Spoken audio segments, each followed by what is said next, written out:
Have you ever felt like no matter how well you try to take care of yourself, something still feels off as you get older?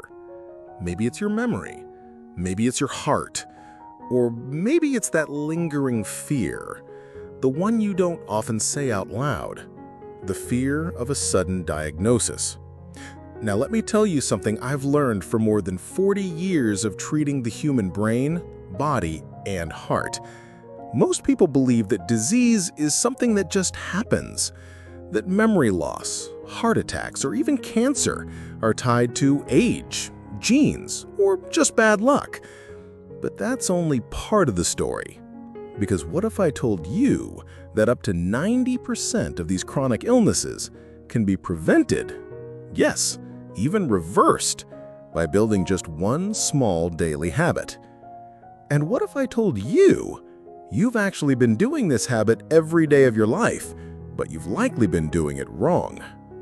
The truth is, your memory, your immune system, your risk of inflammation, clogged arteries, or mental fog, they're all connected to a habit so common, so automatic, that most people don't even think about it anymore. Let me take you to the beginning of your day. When you wake up each morning after 6 to 8 hours of sleep, your body is in a state of mild dehydration, and your metabolism has been active all night without a refill.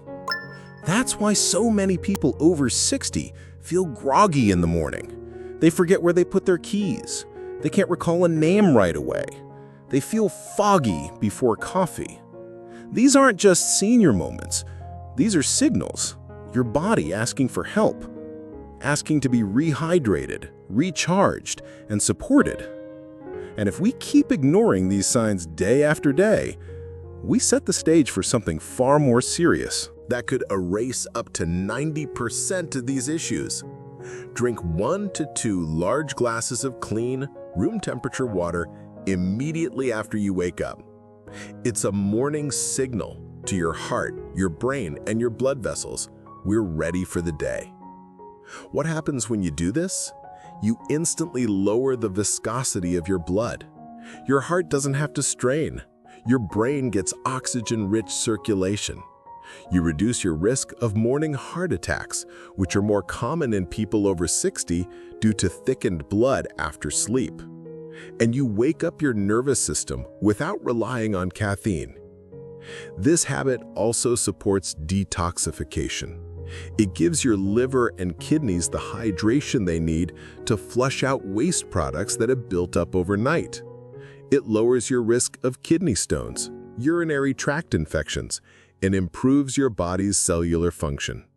This simple ritual helps every other system in your body work better. There's research behind this too. A study from the Journal of Nutrition showed that even mild dehydration, as little as 1 to 2%, can impair memory, concentration, and mental performance. If you've ever struggled to focus in the morning, if you blamed your age for forgetting something you normally wouldn't, try looking at your water intake first. Let me share a story. One of my patients, 82 years old, came to me complaining of forgetfulness. He'd started taking notes around the house. His energy felt unpredictable. His blood pressure was borderline. He told me his morning routine: coffee, newspaper, silence. I suggested one simple change: drink 2 big glasses of water before anything else. He was skeptical, but he trusted me, and he tried it. 1 month later, he came back with a smile. His blood pressure readings had improved. His mornings were sharper, and he wasn't losing his keys anymore. He said, "Doc, I don't think I was getting old. I think I was just dried out." That moment stuck with me, because he wasn't alone. So many of us mistake dehydration for decline. So here's what you can do tonight. Place a bottle or glass of water by your bed. Make it the first thing you touch in the morning. Don't wait. Don't sip. Drink with purpose. Because a hydrated brain is a brain that remembers, a brain that focuses, a brain that heals. Now, if you found this habit helpful, Please keep watching because the next few habits will build on this foundation. Together, they form a complete system for supporting your memory, your heart, and the resilience of your body after 60. And yes, just like this first one, they're free, simple, and backed by research and real patient success. Most people underestimate walking, but for those of us over 60, it may be the most powerful form of medicine we have. It's not just about burning calories, it's about circulation, brain function, and regaining your rhythm.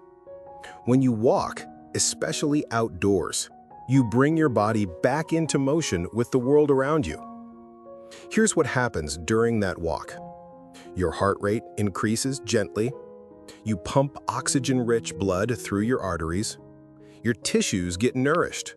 Your joints get lubricated. And your muscles begin pulling glucose from your bloodstream, which helps regulate blood sugar naturally.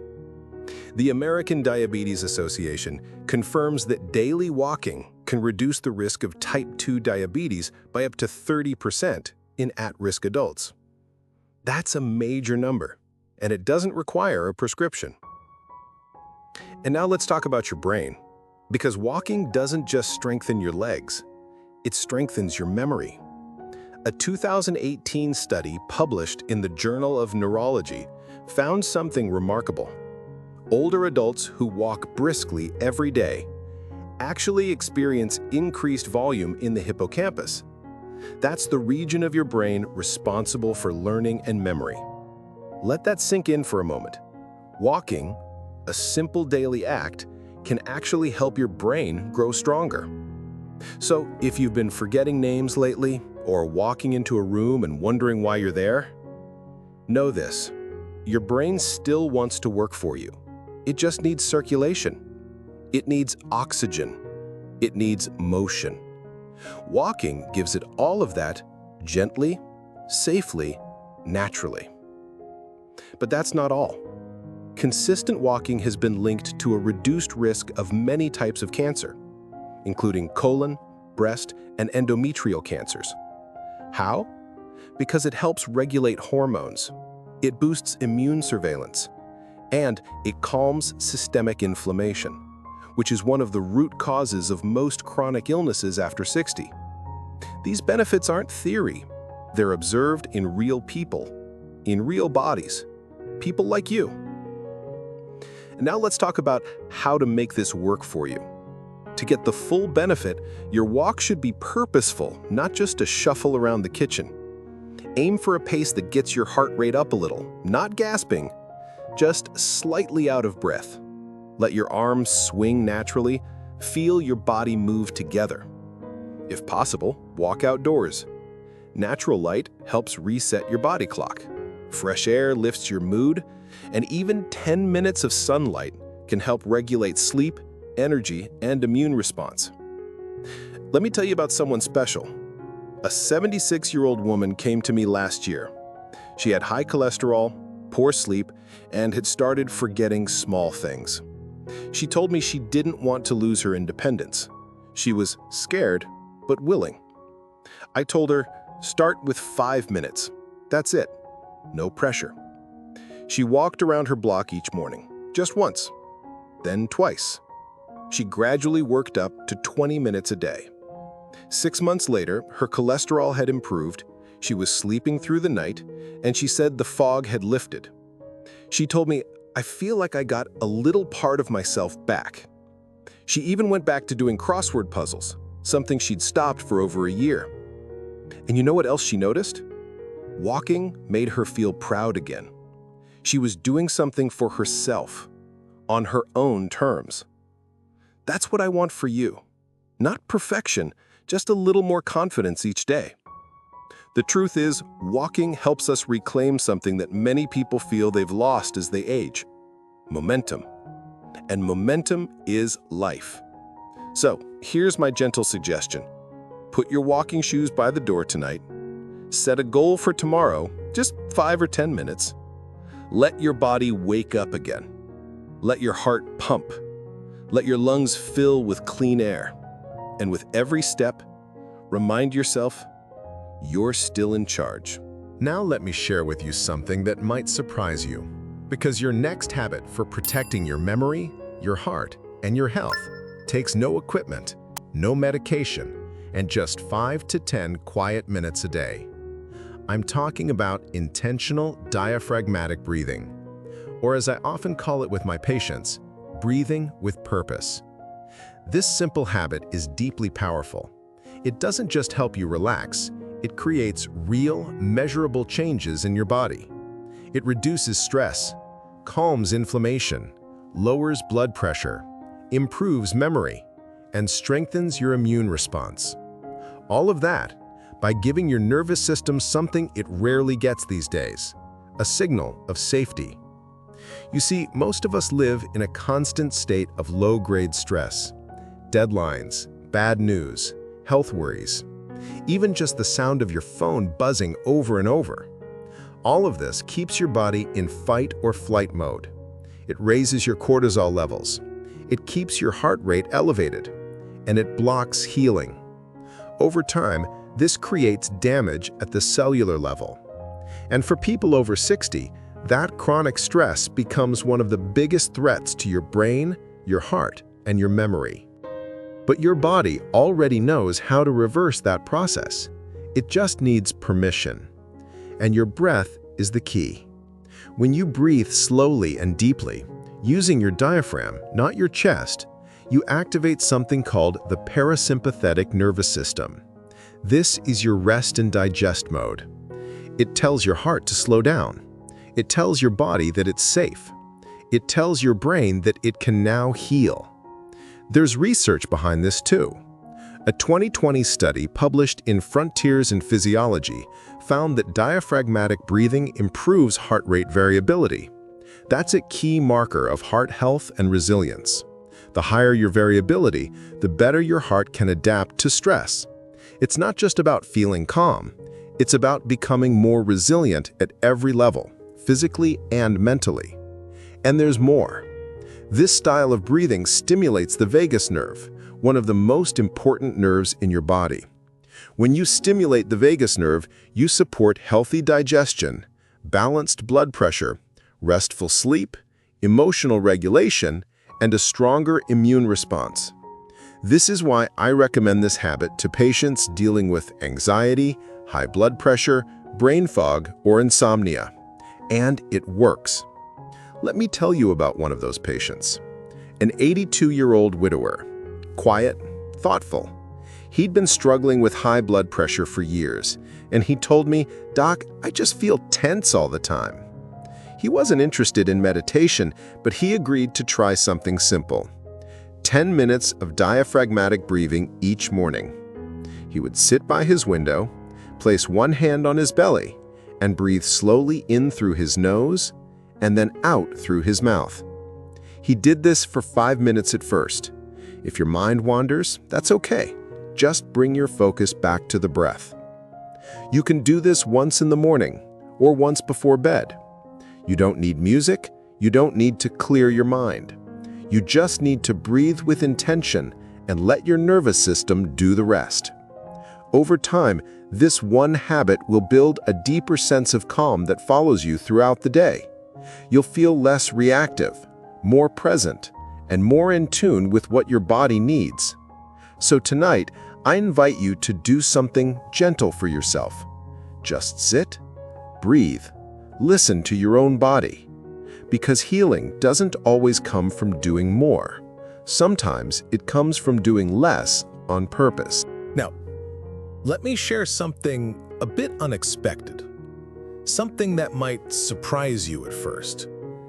Because habit number 4 is not one most doctors will mention, but it's one of the most powerful ways to wake up your circulation, reduce inflammation, and sharpen your brain.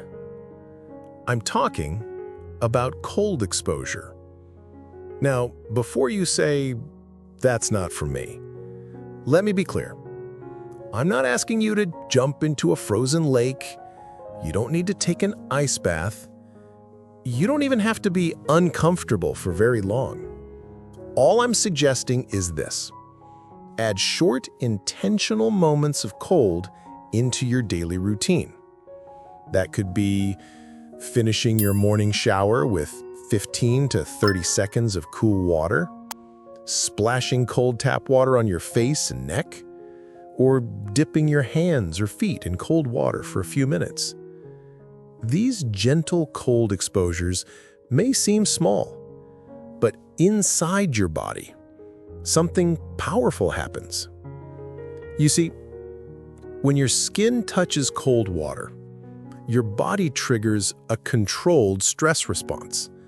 This is called hormesis, a healthy stress that builds resilience. Just like walking strengthens your heart, cold exposure trains your blood vessels. They constrict, then reopen, improving blood flow, oxygen delivery, and vascular strength. It also gives you a quick burst of norepinephrine, a natural chemical that boosts focus, lifts your mood, and reduces inflammation. For those dealing with morning fatigue, or that slow brain feeling after waking up, a few seconds of cold can be like flipping on a light switch, mentally and physically. There's science to back this up. A 2016 study in Medical Hypotheses found that cold showers reduced symptoms of depression. And a 2014 paper in the Journal of Physiology showed that regular cold exposure improved immune function. Your body becomes better at defending itself, stronger against viruses, inflammation, and internal stressors. And for older adults, there's another fascinating benefit. Cold exposure activates brown adipose tissue, or brown fat. Now, brown fat isn't bad fat. It's a special kind of fat that burns energy to keep your body warm. And when activated, it helps regulate your metabolism, balance blood sugar, and reduce your risk of insulin resistance. If you've been struggling with weight gain, blood sugar swings, or just feeling sluggish, this one habit may help your body wake up again. And remember, you don't have to do it perfectly. Let me tell you about one of my patients. She was 76 years old. She had been dealing with joint pain, poor sleep, and brain fog. She was skeptical when I brought up cold exposure, but she agreed to try something small, just 30 seconds of cool water at the end of her warm shower. That's it. She did it every day. And within a few weeks, she noticed the change. She said her mornings felt clearer, her knees didn't ache as much, and her mood felt lighter, more uplifted. She told me, "It's like I feel awake, not just out of bed, but awake in my whole body." That's what this habit can do. It reintroduces a natural challenge your body was designed to handle, a healthy stress that strengthens your system from the inside out. So here's how you can start gently. Tomorrow morning, during your regular warm shower, turn the water to cool for the last 15 seconds. Let it hit your back, shoulders, and chest. Breathe slowly. Let your body adjust. Over time, you can increase to 30 or even 60 seconds if you like, but you don't have to rush. Even just a splash of cold water on your face can give your brain the signal it needs to activate focus, calm inflammation, and build resilience. Cold exposure is not about punishment. It's about stimulation. It's like giving your body a little challenge, and your body responds by becoming stronger, clearer, and more energized. So, try it tomorrow. Start small and listen to how your body responds. You might be surprised by how something so simple can shift your energy for the entire day. Now, let's sit down and talk about something we all think about, but often feel overwhelmed by: food. You and I both know it matters, but when people hear the words heart-healthy eating or anti-cancer diet, they immediately think of giving things up: no salt, No red meat, no flavor, no fun. But I'm not here to take things away from you. I'm here to talk about what you can add. Because the fifth daily habit that protects your heart, your memory, and your long-term health is about one nourishing choice you can make each day. I'm talking about omega-3 fatty acids, not just in supplement form, but from real, whole foods that feed your heart and your brain. Think about it like this. Your body is made of cells. Those cells have membranes, tiny walls that determine how well they function. Omega-3 fats make those membranes flexible, strong, and responsive, especially in your blood vessels and your neurons. That means better circulation, better brain communication, and better control over inflammation. So, what are the best sources? Fatty fish like salmon, mackerel, sardines, and anchovies. These are rich in two powerful omega-3s, EPA and DHA. If you're not into seafood, that's okay. You can also add walnuts, chia seeds, ground flaxseed, almonds, and, yes, even high-quality olive oil. These plant-based options give you ALA, another omega-3 that your body converts.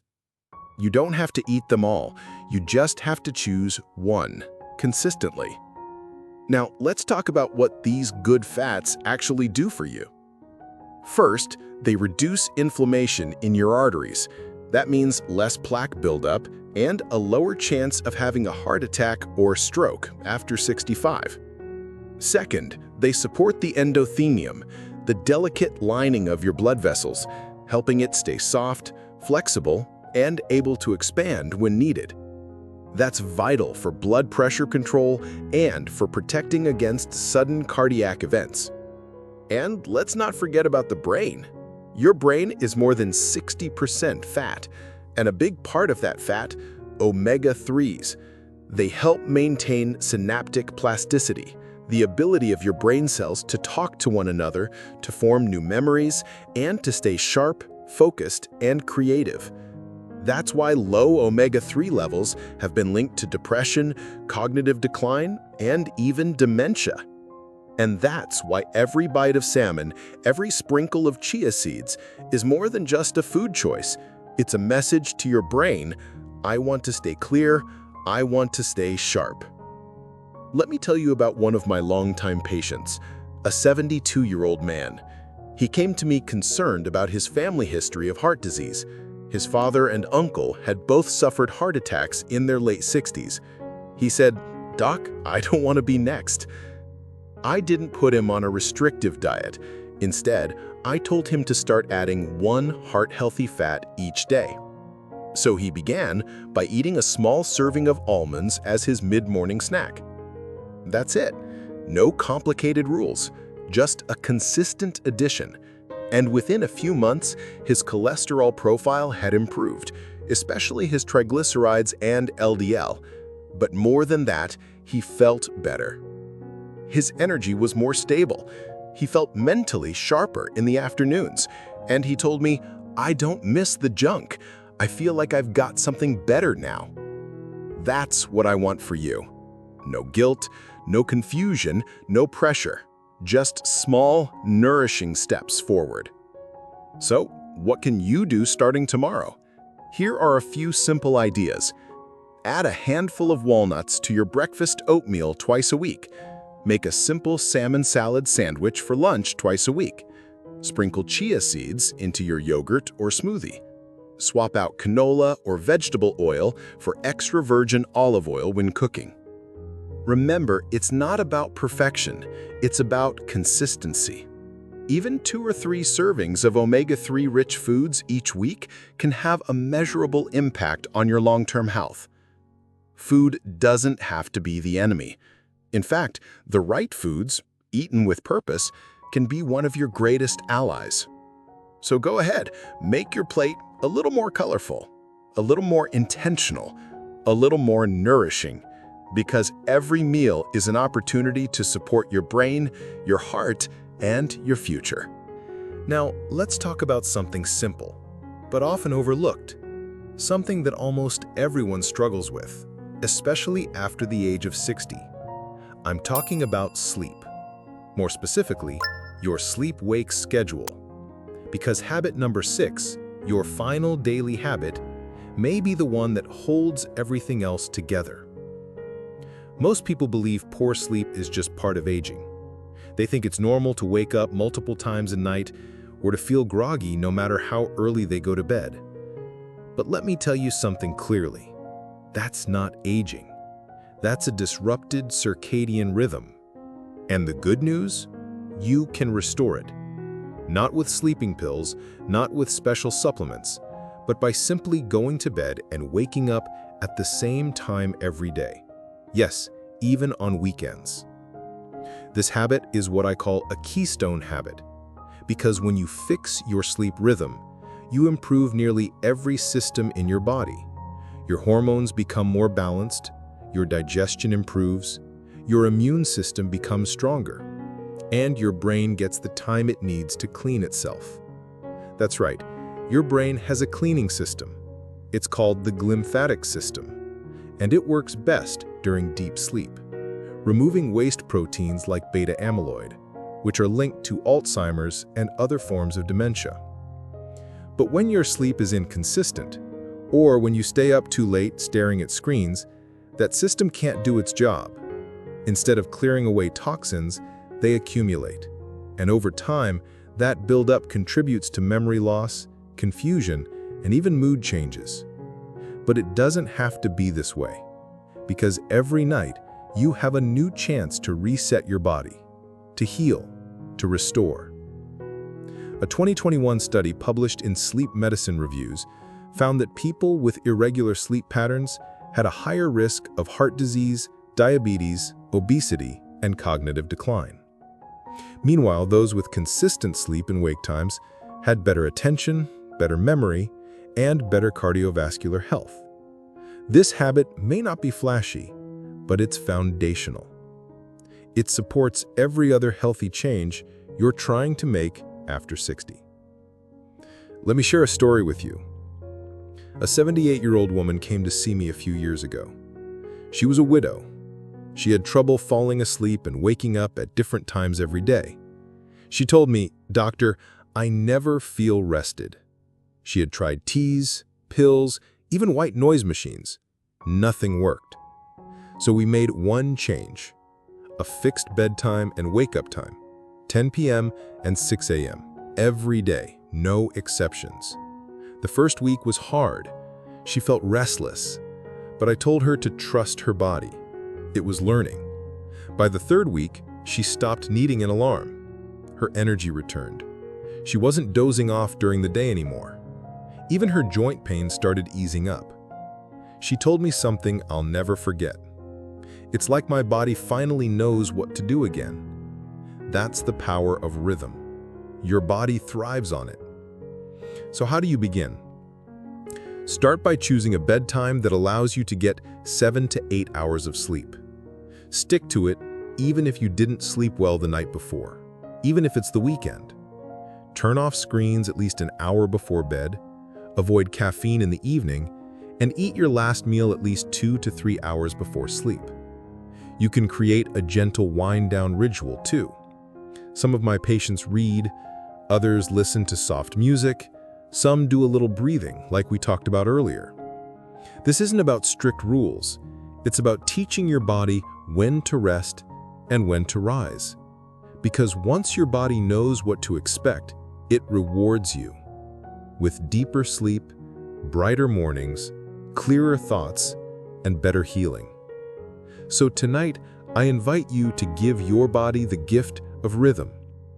Set your sleep schedule, protect it, honor it, and know that every night you are giving your heart, your brain, and your cells the repair time they need. This one habit, done consistently, could be the quiet force behind everything else you do to stay healthy after 60.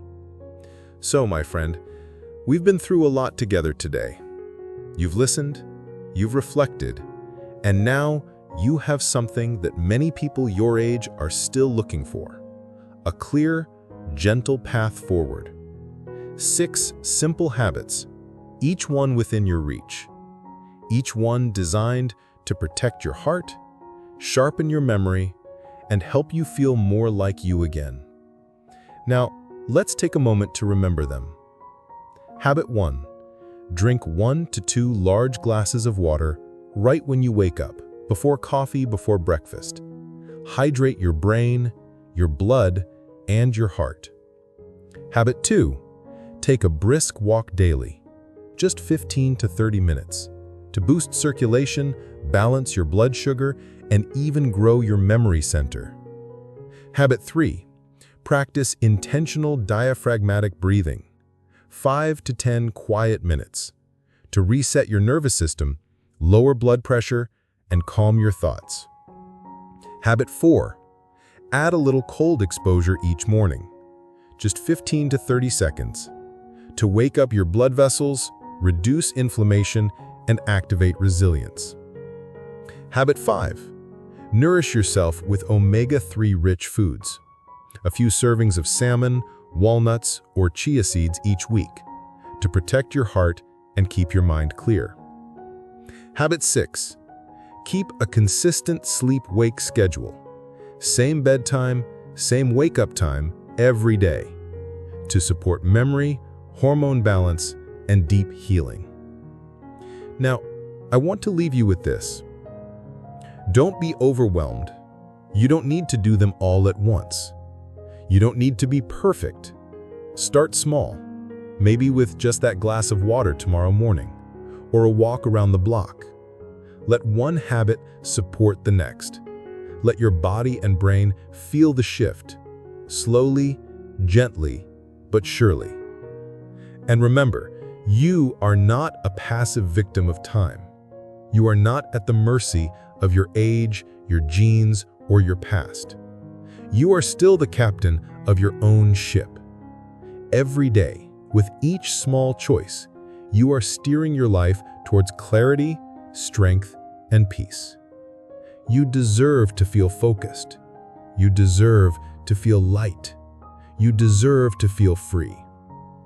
Now, I'd love to hear from you. Which of these 6 habits are you most curious to try? What's the one you feel ready to commit to this week? Leave a comment below because your experience might inspire someone else who's just getting started. And if this video spoke to you, if you felt seen, understood, and supported, please take a moment to like this video, subscribe to the channel, and share it with someone you care about. Here on this channel, we are building a gentle but powerful community of people who choose to take care of themselves, not out of fear, but out of love, out of purpose.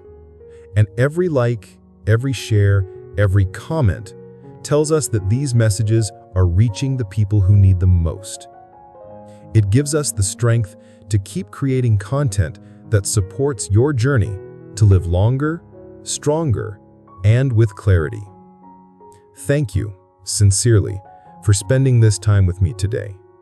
Take good care of yourself, and I'll see you again in the next video.